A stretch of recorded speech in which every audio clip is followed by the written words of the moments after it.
So of course recently, except you live under a tree, you probably would have been hearing about stuffs that are about to start happening in the UK. I mean, the UK is one of the best places for foreigners to come right now because of a lot of changes are actually coming upon the UK. And this is because the UK is currently transitioning, or would I say, they are currently under a different and a difficult period politically. I mean, this is a possible time where we would see a total change between or amongst the liberals going to the conservatives. And I'm not talking about normal conservatives where you still have no more debates or stuff like that. We're talking about deep conservatism. And because of this, a lot of people, I mean, especially the current prime minister in the UK, is trying to make a lot of changes to win political points. And also recently, he's also giving the power to bring immigrants, I mean, which the UK people will call the Home Office, to someone who happens to be a Muslim. And if you guys have been all about the UK politics recently, you know that is actually a very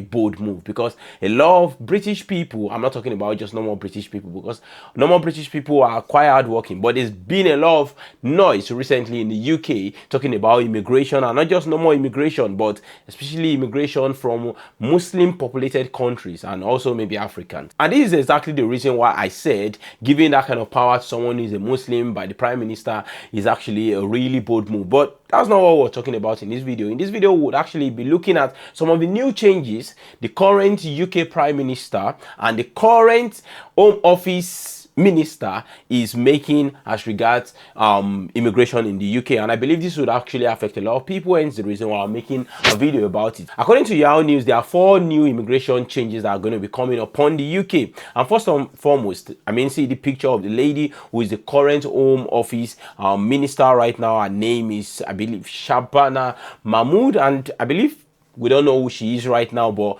of course over the next couple of weeks and so we'll be able to actually know what her policies are all about and changes she would actually like to make. So now let's talk about the things that they're actually planning to do. First and foremost, we've all heard about this, doubling the qualifying period of permanent residency in the UK, permanent settlement, ILR, whatever you want to call it.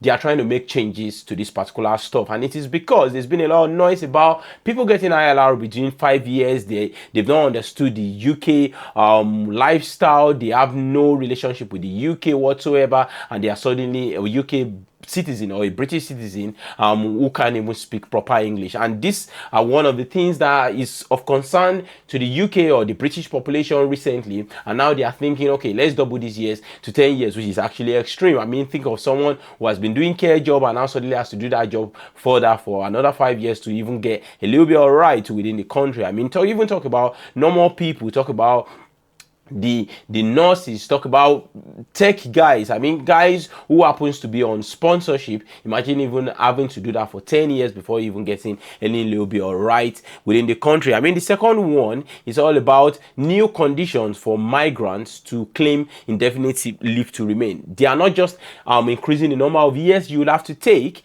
but then they are talking about things like you have to volunteer in the community, you have to have a clean criminal record, which I think would actually be the barest minimum.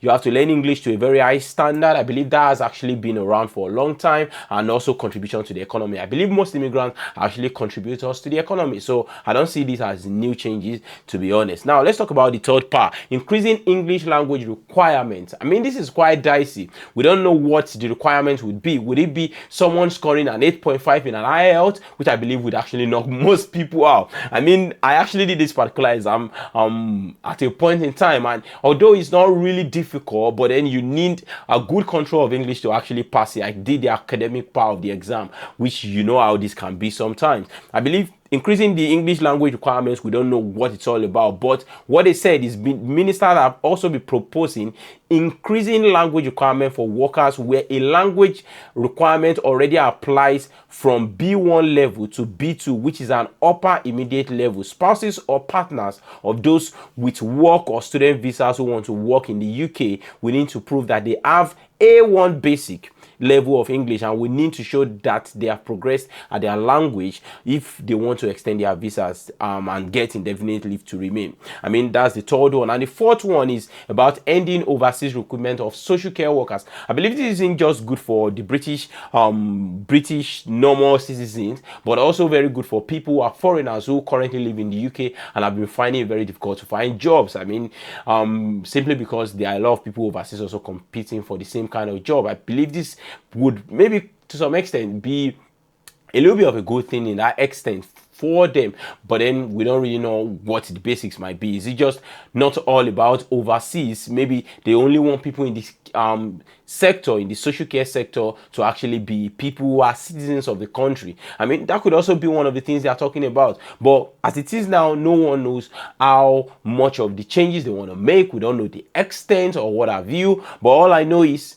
these guys really want a lot of change, and at least if Keir Starmer really want to have a shot at the next election, considering what this Nigel Farage guy is actually coming all about, he needs to make a lot of changes, or at least to be a little bit of fun, to gain more population or more people who wants to support him. Because I saw in news yesterday where Sky News made an analysis where a big poll was done in the UK, and if it was organized today, Keir Starmer will probably even lose the election, and that was what the poll said. So you guys tell me what you think about this whole changes thing they keep talking about, and I'll see you guys another time.